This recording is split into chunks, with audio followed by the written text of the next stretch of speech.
5. He bought the mule in Pricetown, and when he reached Tull, it was still fresh.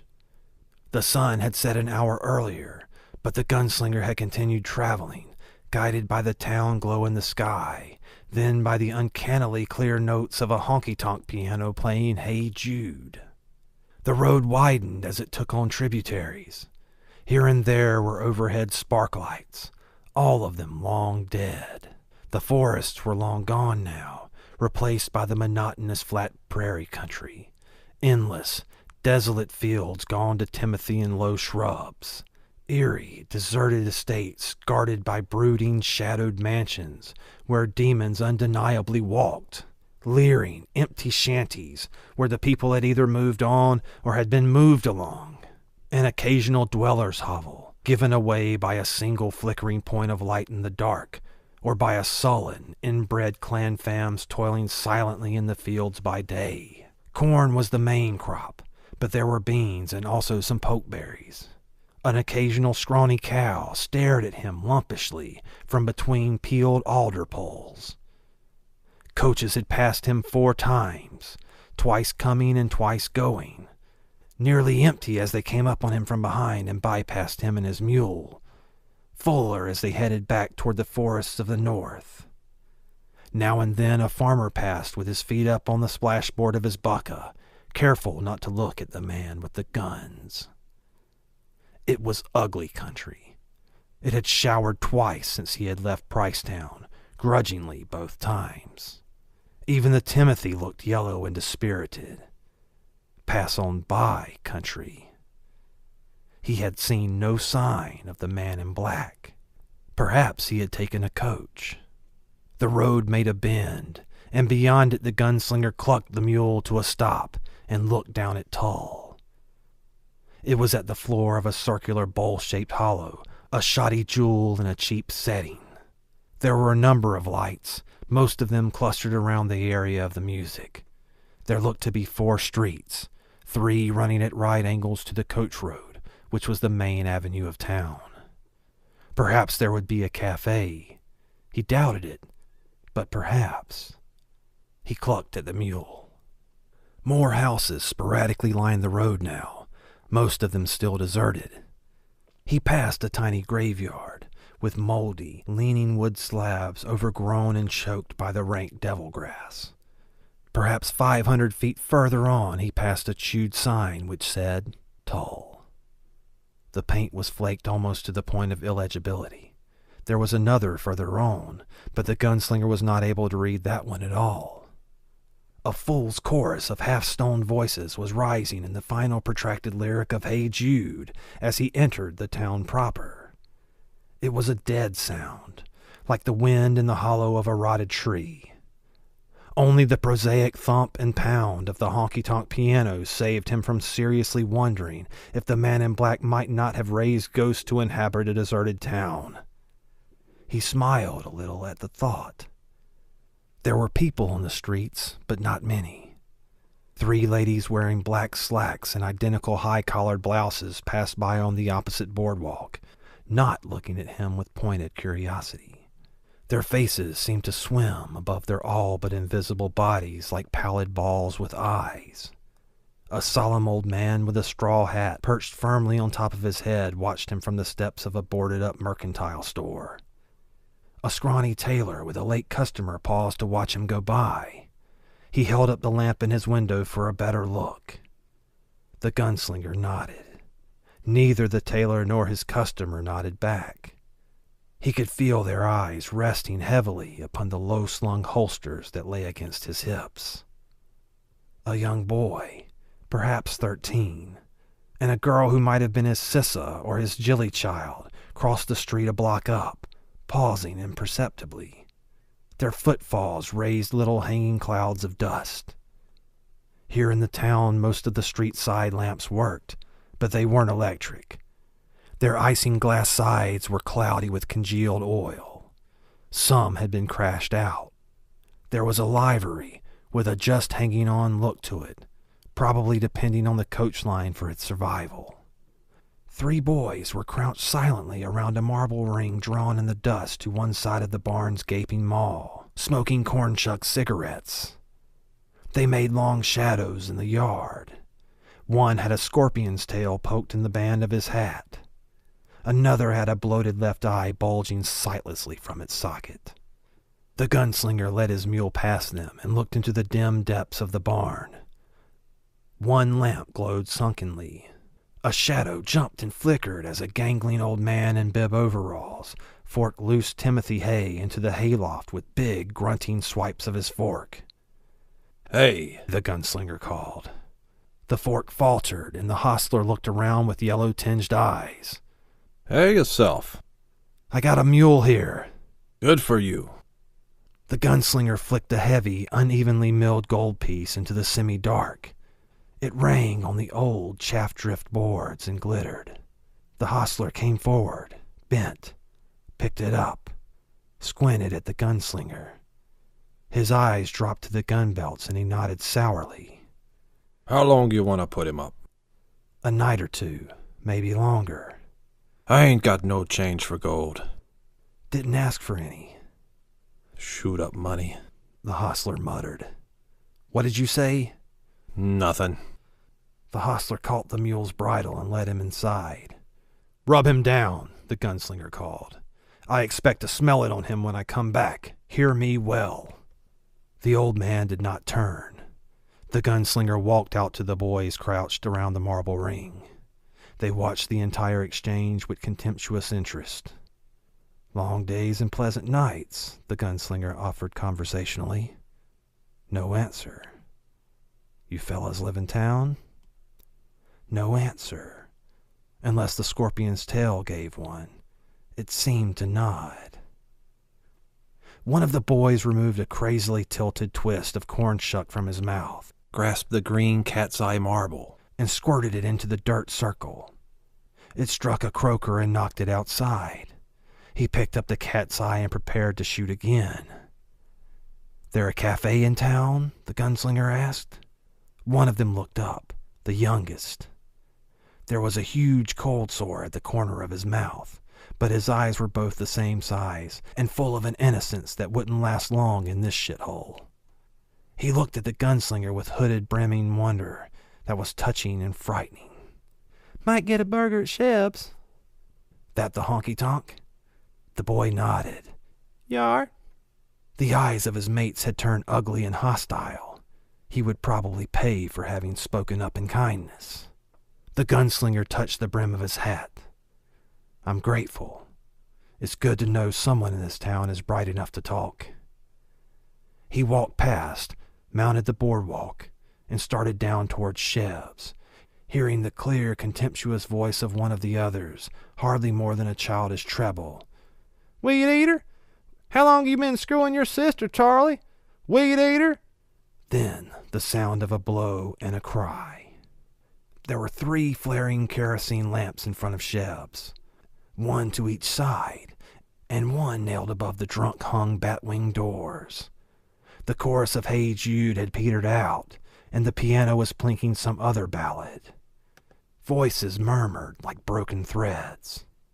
The gunslinger paused outside for a moment, looking in. Sawdust floor, spittoons by the tipsy-legged tables, a plank bar on sawhorses, a gummy mirror behind it reflecting the piano player, who wore an inevitable piano stool slouch. The front of the piano had been removed so you could watch the wooden keys wonk up and down as the contraption was played. The bartender was a straw-haired woman wearing a dirty blue dress. One strap was held with a safety pin. There were perhaps 6 townies in the back of the room, juicing and playing Watch Me apathetically. Another half-dozen were grouped loosely about the piano. 4 or 5 at the bar, and an old man with wild gray hair collapsed at a table by the doors. The gunslinger went in. Head swiveled to look at him and his guns. There was a moment of near silence, except for the oblivious piano player who continued to tinkle. Then the woman mopped at the bar, and things shifted back.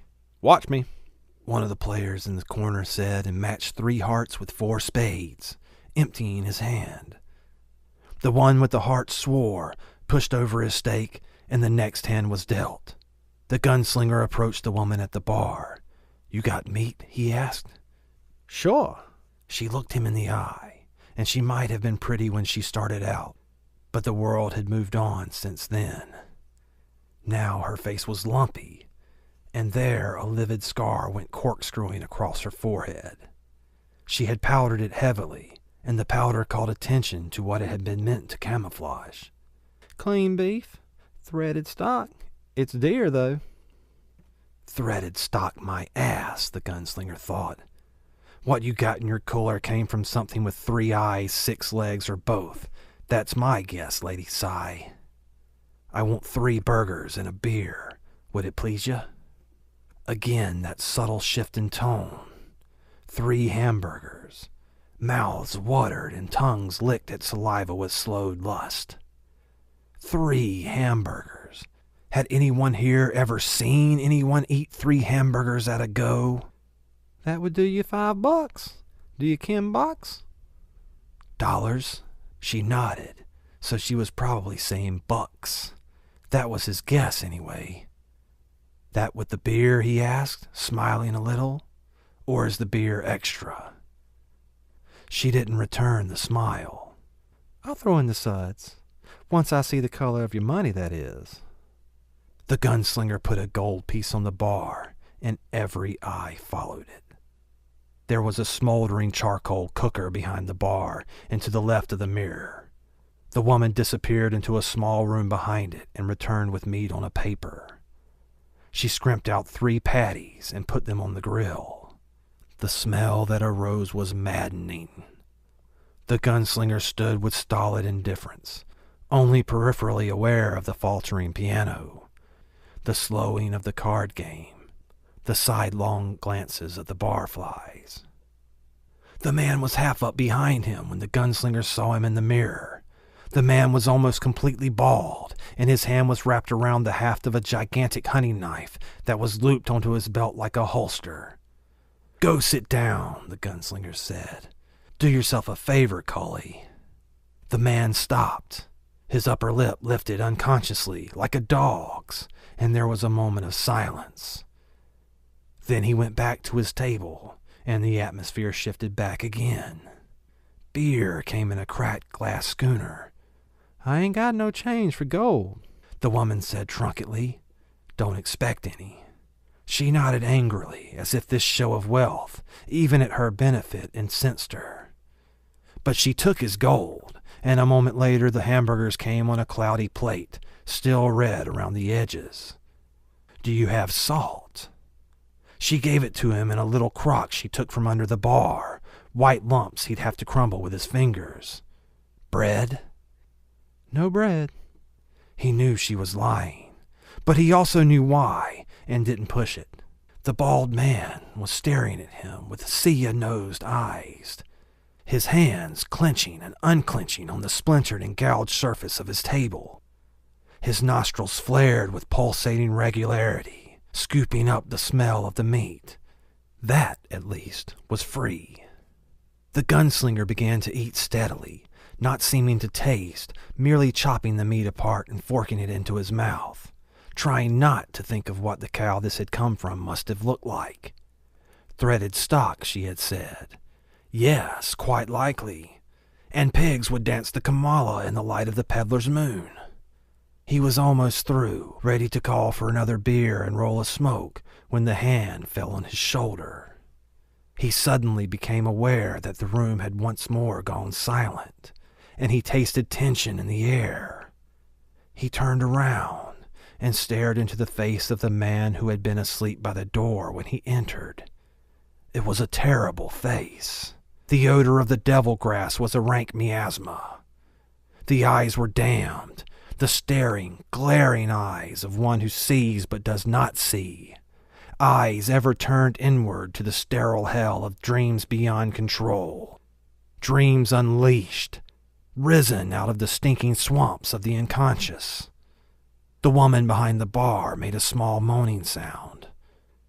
The cracked lips writhed, lifted, revealing the green, mossy teeth, and the gunslinger thought, he's not even smoking it anymore. He's chewing it. He's really chewing it. And on the heels of that, he's a dead man. He should have been dead a year ago. And on the heels of that, the man in black did this. They stared at each other, the gunslinger and the man who had gone around the rim of madness.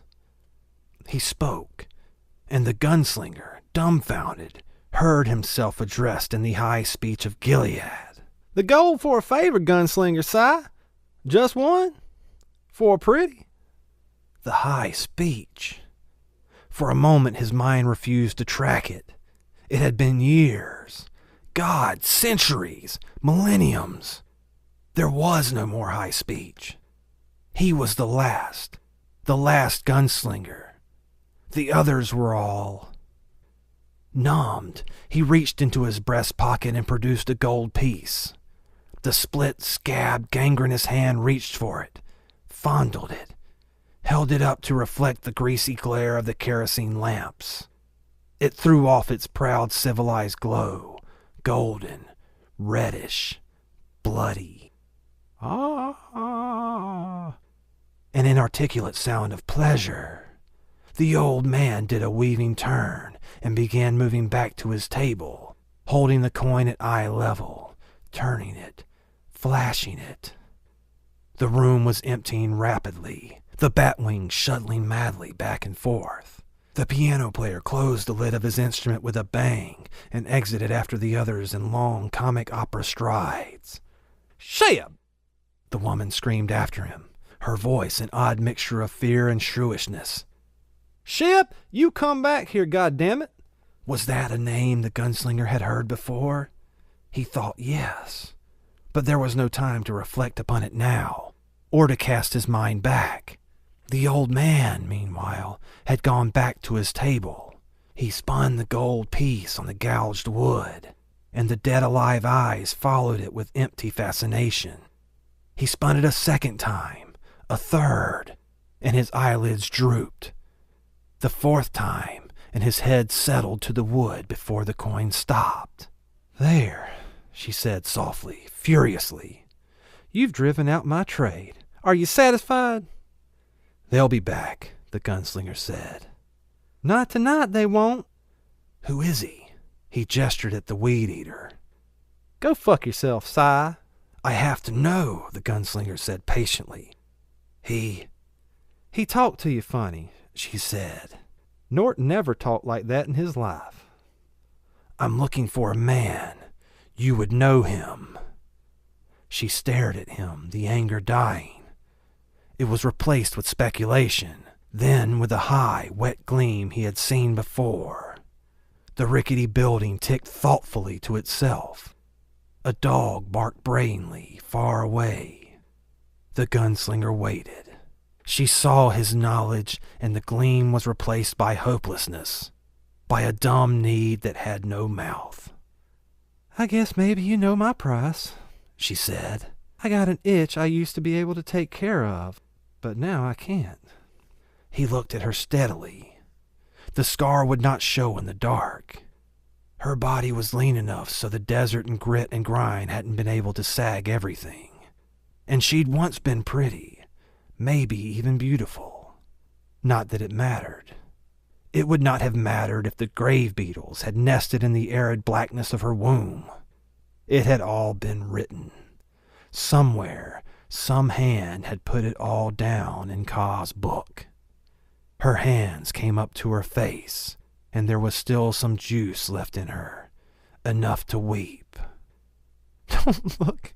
You don't have to look at me so mean. I'm sorry, the gunslinger said. I didn't mean to be mean.